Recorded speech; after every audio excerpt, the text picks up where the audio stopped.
Deuteronomio 20. Cuando salgas a la guerra contra tus enemigos, si vieres caballos y carros y un pueblo más grande que tú, no tengas temor de ellos, porque Jehová tu Dios está contigo, el cual te sacó de tierra de Egipto. Ok, entonces aquí Dios le da instrucciones a su pueblo respecto a la guerra. Las instrucciones que Dios le da son reglas de guerra que los hacen ver totalmente diferentes a cómo actúan las demás naciones en cuanto a la guerra. Primero, tenían que saber que Dios estaba con ellos, que Dios era quien salía a pelear con ellos.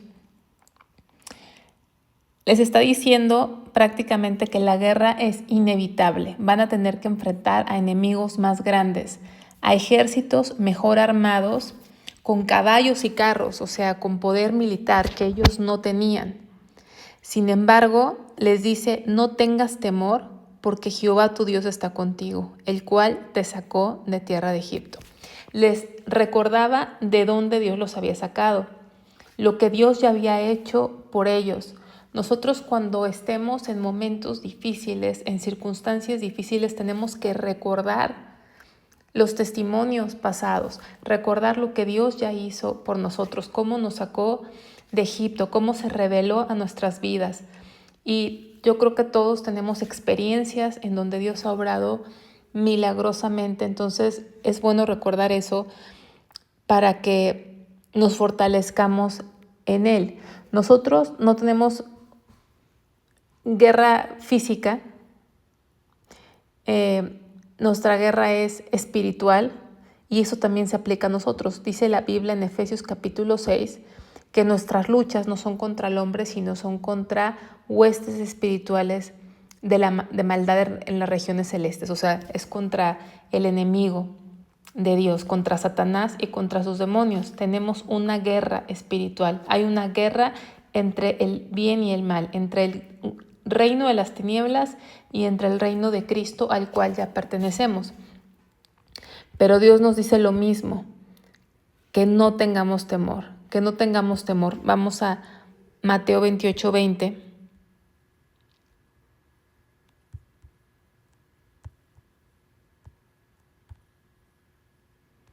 Enseñándoles que guarden todas las cosas que os he mandado, y he aquí, yo estoy con vosotros todos los días hasta el fin del mundo. Entonces el Señor estas son palabras del Señor Jesucristo a sus discípulos y a nosotros. Dice, yo estoy con vosotros todos los días hasta el fin del mundo. Y es lo que Dios le está diciendo a su pueblo, yo estoy con ustedes, no tengáis temor. A pesar de las circunstancias que se vean difíciles, que nos sintamos totalmente incapaces de superarlas, la palabra sigue siendo la misma, no temas, yo estoy contigo. Versículo 2, y cuando os acerquéis para combatir, se pondrá en pie el sacerdote y hablará al pueblo, y les dirá, oye Israel, vosotros os juntáis hoy en batalla contra vuestros enemigos, no desmaye vuestro corazón, no temáis ni os azoréis, ni tampoco os desalentéis delante de ellos, porque Jehová vuestro Dios va con vosotros para pelear por vosotros contra vuestros enemigos para salvaros. Entonces aquí vemos que antes de la batalla, el primero que hablaba con el pueblo no era el general del ejército, sino era el sacerdote. El sacerdote hablaba con el pueblo, les animaba con palabras de Dios. Entonces, esto nos muestra o nos da un dato interesante. La guerra de Israel contra esas naciones enemigas no era principalmente militar, sino era espiritual.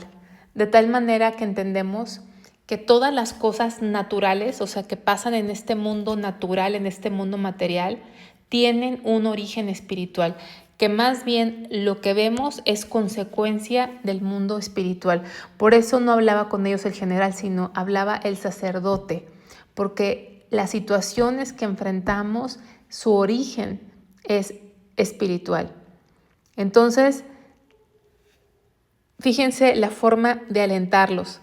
Les da mandamientos para alentarlos. Porque les dice, y les diré a Israel, juntáis hoy en batalla contra vosotros, no desmaye vuestro corazón. Es un mandamiento, no es si quieren, no desmaye. O sea, no desmaye vuestro corazón, es no se derrumben por dentro. Hay veces que podemos estar caminando y haciendo toda nuestra vida normal, pero por dentro estamos derrumbándonos. Dice Dios, no desmaye vuestro corazón. Y luego dice, no temáis, o sea, no dejes que el miedo te domine. No importa lo que estés pasando, no temáis, confía. Luego dice, ni os azoréis. Quiere decir, no entres en pánico, en ansiedad, en confusión. A veces cuando tenemos temor, empezamos a confundirnos, empezamos a estresarnos, perdemos la claridad de nuestros pensamientos. Eso ocasiona pánico. No entres en pánico, dice Dios. Y luego dice, tampoco os desalentéis. No os desalentéis delante de ellos. O sea, no te quedes paralizado, desanimado, inmóvil. Y si se fijan, Dios aquí cubre todas las formas de miedo que puede haber, ¿sí? Tanto interior como exterior. Desmayar nuestro corazón, derrumbarnos, temer, entrar en pánico o confusión, estar desalentados, paralizados, todo eso dice Dios, no lo permitas. ¿Por qué? Porque yo voy con ustedes, dice, yo voy a pelear. Él es el que pelea por nosotros. Él es el que pelea por nosotros. Él es el que gana la guerra por nosotros. Entonces, a veces queremos resolver los problemas siempre en nuestra forma, siempre con nuestras fuerzas. Y creo que es importante que si decimos que creemos en Dios, le creamos a Dios y pongamos nuestra vida diariamente delante de Él. Levantemos nuestra vida delante de Él, echemos nuestras cargas delante de Él y esperemos en Jehová. Esperemos en Jehová. Dice un versículo, estad quietos y conoced que yo soy Dios. A veces tenemos que estar quietos, expectantes de lo que Dios va a hacer, pero a veces nos adelantamos. Y entonces esa era su confianza, que Dios era el que iba delante de ellos. Dice, y los oficiales hablarán al pueblo diciendo, ¿quién ha edificado casa nueva y no ha estrenado? Vaya y vuélvase a su casa, no sea que muera en la batalla y algún otro la estrene. ¿Y quién ha plantado viña y no ha disfrutado de ella? Vaya y vuélvase a su casa, no sea que muera en la batalla y otro la disfrute. ¿Y quién se ha desposado con mujer y no la ha tomado? Vaya, vuélvase a su casa, no sea que muera en la batalla y algún otro la tome.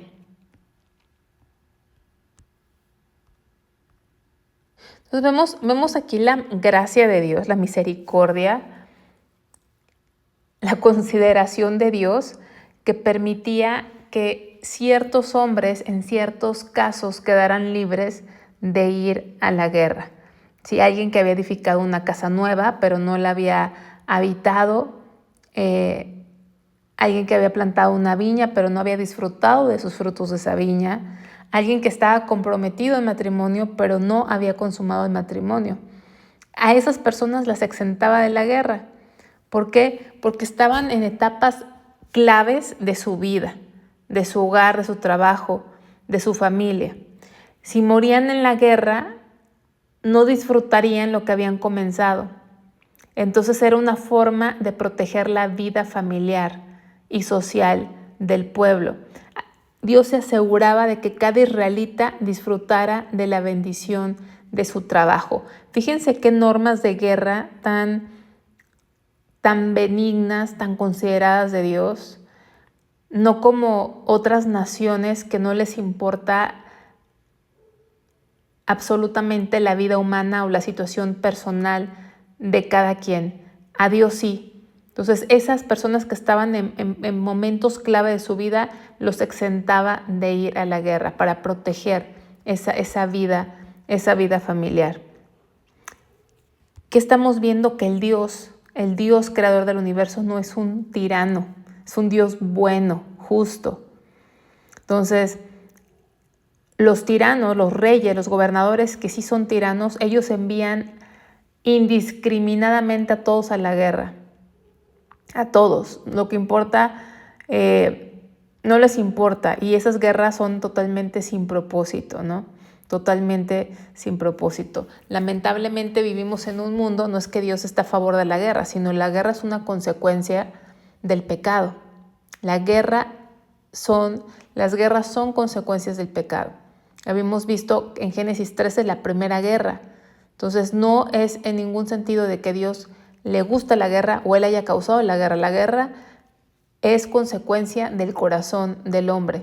Y en este mundo caído en el que vivimos, muchas veces la guerra es necesaria, lamentablemente. Es necesaria para defensa, a veces defensa personal, y en este caso Dios ya le había prometido a su pueblo desde Abraham que les iba a dar esa tierra. Y aún así le dio tiempo a esas naciones para arrepentirse, esas naciones perversas que practicaban, ya lo hemos visto, el quemar niños vivos, la idolatría, la adivinación. Dios les dio muchos años de tiempo para arrepentirse y no se arrepintieron. Así que su pueblo iba a entrar a poseer esas naciones, pero también a su propio pueblo le advirtió Dios: si tú no me obedeces, también vas a ser sacado de esta. Lo mismo que está pasando con las naciones perversas que están ahí, va a pasar contigo si tú te perviertes. ¿Y qué pasó? La historia muestra que lamentablemente así fue la vida de Israel. Pero entonces vemos a Dios dando estas pautas para la guerra. Y vemos también que esto refleja la importancia de la justicia, de la misericordia, de la empatía, aún dentro de los contextos tan difíciles de una guerra, ¿no? ¿Cuántos países tienen que ir a guerra? Pero dentro de esos contextos tan duros, hay la justicia y la compasión siguen siendo importantes. Y también podemos entender que Dios le importa, valora, cuida, considera las cosas que son importantes para nosotros, ¿no? Como nuestra familia, el matrimonio, el fruto de nuestro trabajo, estas cosas cotidianas. En esas cosas cotidianas también Dios tiene cuidado de nosotros y también Dios nos quiere bendecir. No es indiferente a estas cosas de nuestras vidas. Y luego dice versículo 8: y volverán los oficiales a hablar al pueblo y dirán: ¿quién es hombre medroso y pusilánime? Vaya y vuélvase a su casa y no apoque el corazón de sus hermanos como el corazón suyo. Y cuando los oficiales acaben de hablar al pueblo, entonces los capitanes del ejército tomarán el mando a la cabeza del pueblo. Entonces aquí está diciendo que los oficiales van a volver a hablar con el pueblo. O sea, ya habló el sacerdote, los animó en Dios, pero los oficiales tenían que hablar al pueblo y decir: ¿quién es hombre medroso y pusilánime? Medroso quiere decir alguien que es temeroso, alguien que está siendo dominado por el miedo. Creo que el miedo es un sentimiento normal, pero no podemos dejar que nos domine. Tenemos que aprender a confiar en Dios. Y pusilánime es una palabra que viene del latín pusilos, pequeño, animus, ánimo o espíritu. O sea, pusilánime es una persona de poco ánimo, de carácter débil. Pusilánime. Entonces, medrosos, dominados por el miedo. Pusilánime, de carácter débil, que se desalienta fácilmente. A esas personas, Dios les dice, aquí Dios la instrucción es que se regresaran a su casa, que se fueran de la guerra, o sea, que desertaran de la guerra estas personas. ¿Por qué? Porque el miedo es contagioso. Por eso dice: vuélvase a su casa y no apoque el corazón de sus hermanos. El miedo es contagioso. Un soldado temeroso iba a desanimar a todo el ejército. Apoque es del verbo apocar, que significa desalentar. Desalentar. Se contamina. Cuando alguien tiene miedo, contamina a los demás, contamina el corazón de los demás y se transmite. Y al rato no nada más son 2 medrosos, son 100 medrosos. Qué tremendo es esto. El miedo se contagia. Entonces, era mejor perder un soldado con miedo que contaminar a todos los demás. Y aquí en el versículo 9 vemos ese orden, el orden divino. Primero el sacerdote les daba ánimo espiritual, les hablaba de parte de Dios, les recordaba el mandato de no temer, porque Dios iba con ellos. Primero el sacerdote, luego los oficiales depuraban el ejército. ¿Quién no debía ir? ¿Quién no debía ir? Porque el ejército se contaminaba. Y por último, los capitanes tomaban la dirección de los soldados que quedaban, ¿sí? Pero ya era un ejército confiado en Dios, un ejército que había sido depurado, un ejército que estaba motivado y confiado en Dios. Entonces, esto es muy importante porque el temor paraliza, el temor nos paraliza, nos entra un miedo y ya no podemos movernos. Vamos a ver qué nos dice Dios en 2 de Timoteo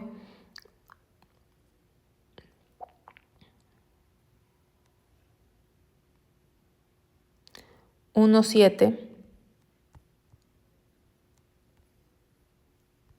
Porque no nos ha dado Dios espíritu de cobardía, sino de poder, de amor y de dominio propio. Tenemos que recordar que Dios no nos ha dado espíritu de cobardía.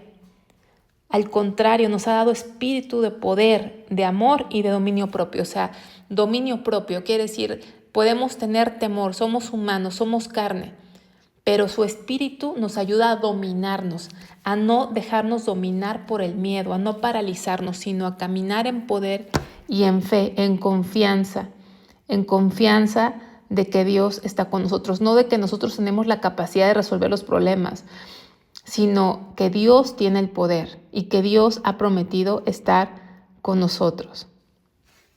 Recordemos que todo esto apunta a Cristo, ¿no? ¿Por qué? Porque Él es nuestro sacerdote, pero Él también es nuestro capitán.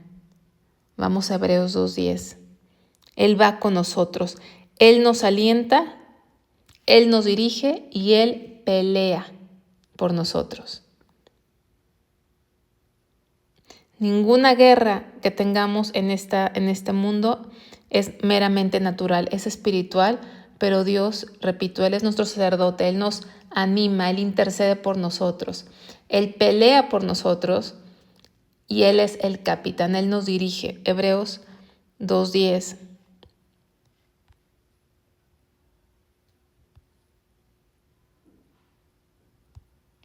Porque convenía aquel por cuya causa son todas las cosas y por quien todas las cosas subsisten, que habiendo de llevar muchos hijos a la gloria, perfeccionase por aflicciones al autor de la salvación de ellos. Entonces aquí nada más el énfasis que quiero hacer es que Él es el autor de la salvación de nosotros. Él es el autor, Él es nuestro sacerdote, nuestro capitán. Él es el autor de nuestra salvación. No nos va a dejar solos, Él va a pelear por nosotros. Entonces, autor. Entonces, el autor en griego, porque el Nuevo Testamento fue escrito en griego, es Archegos, Archegos, que significa autor, pionero, pero también puede significar capitán, jefe militar, o sea, el que va al frente, el que guía a los demás. Entonces, Él es nuestro capitán, es el que nos guía a la salvación. Él es el autor y quien nos guía a la salvación. Él es el que nos da dirección en nuestra vida y por eso debemos estar confiados. Vamos a regresar a Deuteronomio.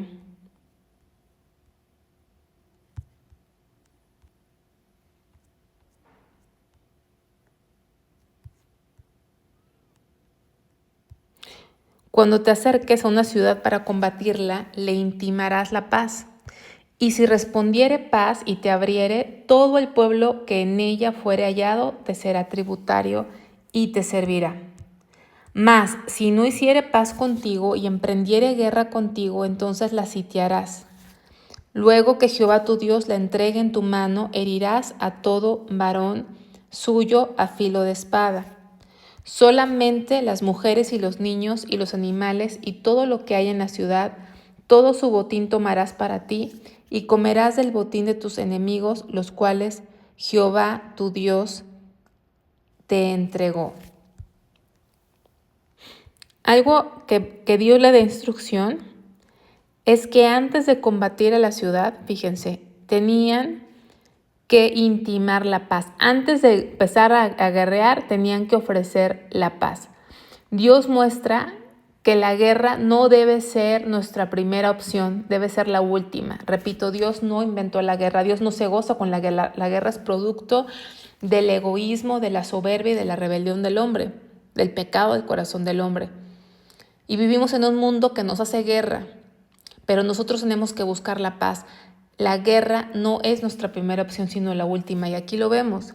Si ellos aceptaran la paz, si estos habitantes aceptan la paz, entonces los harían tributarios, o sea, pagarían impuestos, les servirían a ellos. De esta manera se preservaba la vida y se evitaba la guerra, la sangre, la destrucción, etc. Pero si ellos no querían y rechazaban la paz, entonces lamentablemente no había opción, tenía que haber guerra. Los varones, que eran los que peleaban, tenían que ser ejecutados. ¿Por qué? Porque ellos representaban un riesgo, representaban una resistencia armada. Pero las mujeres, los niños, los animales y bienes podían tomarse como botín. Entonces, aunque puede sonar duro, en este contexto era una forma, en un contexto de guerra, era una forma de limitar la violencia. No permitía a Dios que exterminaran indiscriminadamente como otras naciones de tiranos, ¿no? Donde enviaban a todos a la guerra, no les importaba la vida personal de nadie y terminaban cruelmente con todas las personas, niños, mujeres, violaban a las mujeres, torturaban. Dios no es así. Dios nos está enseñando que primero se debe buscar la paz. Y si no hay opción y se tiene que ir a la guerra, tenía que limitarse esa violencia, ¿no? Entonces, no se podía exterminar a todos indiscriminadamente. Y el botín servía de provisión para Israel en lugar de destruirlo todo. Y aquí vemos dos cosas. Una enseñanza es que Dios no quiere tener guerra con el hombre. Dios llama paz. Esa es una aplicación hacia Cristo. Vamos a ver 2 Corintios 5:20.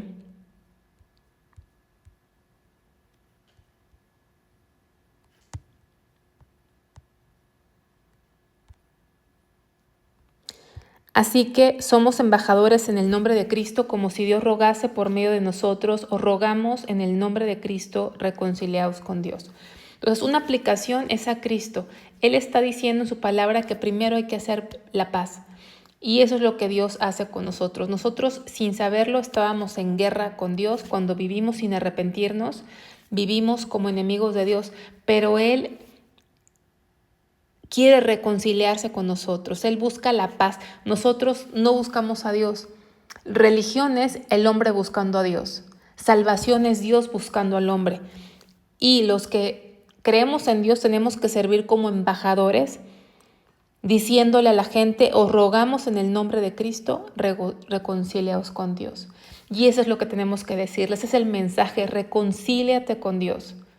Reconcíliate con Dios, porque Él es un Dios de paz, Él quiere la paz y nos llama a reconciliarnos con Él, primeramente, porque luego queremos estar en paz con todos, pero no podemos estar en paz con todos si primero no estamos en paz con Dios. Primero tenemos que reconciliarnos con Dios. Y después, entonces, con los demás. Vamos a Romanos 12:18. Mientras no estemos en paz con Dios, difícilmente vamos a estar en paz con los demás. Romanos 12:18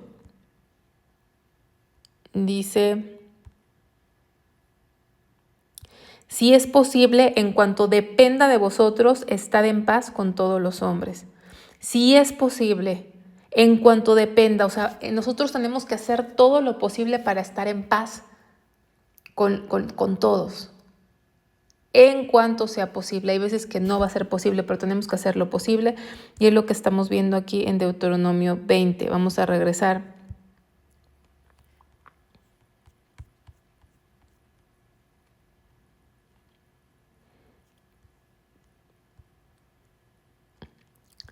Dice, versículo 15, así harás a todas las ciudades que estén muy lejos de ti, que no sean de las ciudades de estas naciones, pero de las ciudades de estos pueblos que Jehová tu Dios te da por heredad, ninguna persona dejarás con vida. Entonces, vemos que esa regla de no destruir a todas las personas era para las ciudades lejanas, pero era distinto para los pueblos cercanos, donde ellos iban a habitar. Ahí ninguna persona tenía que quedar con vida, dice, sino que los destruirás completamente al Eteo, al Amorreo, al Cananeo, al Fereceo, al Heveo y al Jebuseo, como Jehová tu Dios te ha mandado. Y aquí da la razón. Se escucha muy brutal, se escucha muy tremendo, pero da la razón, versículo 18. Para que no os enseñen a hacer según todas sus abominaciones que ellos han hecho para sus dioses y pequéis contra Jehová vuestro Dios. O sea, había un riesgo tremendo de contaminarse espiritualmente.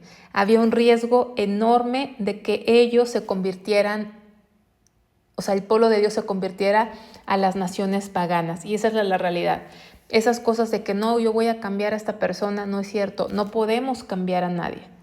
Es más fácil convertirnos al mal que nosotros convertir a alguien al bien.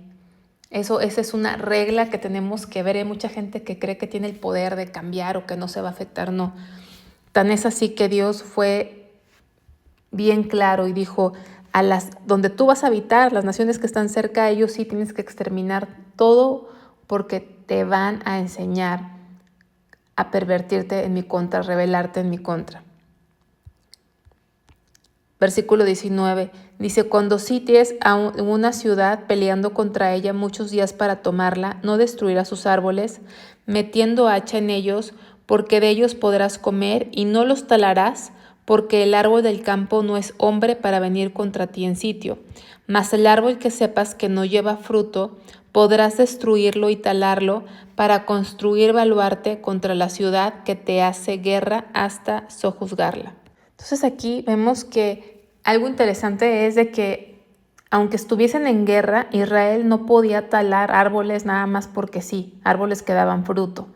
Tenía que haber un cuidado ecológico, ¿sí?, del ecosistema.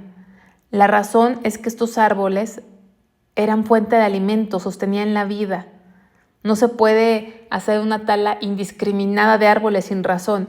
Cuando dice que dice, no destruirás a los árboles, porque el árbol del campo no va a venir contra ti. O sea, los árboles no son tus enemigos. No tienes por qué desquitarte con los árboles. No tienes que destruirlos sin razón. Pero dice que los árboles que no daban fruto, esos sí podían usarse para construir rampas, defensas, armas de guerra. O sea, los baluartes son como armas de guerra. Y disponer de ellos para algo útil, algo que podían construir que fuese de utilidad. Entonces Dios cuida la creación. No podemos destruir la creación indiscriminadamente o sin razón. Y la guerra no era excusa para talar árboles que dieran fruto. Tenían que respetar el ecosistema. Y eso también nos recuerda, porque habla de árboles que no dan fruto. Los que no daban fruto sí podían ser talados. Tenemos que recordar que en el jardín del Edén había un árbol, el árbol de la vida, y ese también, el árbol de la vida, aparece en Apocalipsis. Y el árbol de la vida es un tipo o figura de Cristo. ¿Sí? Cristo es ese árbol de vida, es el árbol que sustenta nuestra vida. Y esto que dice que al árbol, dice, mas el árbol que sepas que no lleva fruto, destrúyelo, tálalo para construirte un baluarte. Nos recuerda una enseñanza que está en Mateo 7:19, en Juan 15, 2 y 6, en donde nos enseña que todo árbol que no da buen fruto debe ser cortado y echado en el fuego.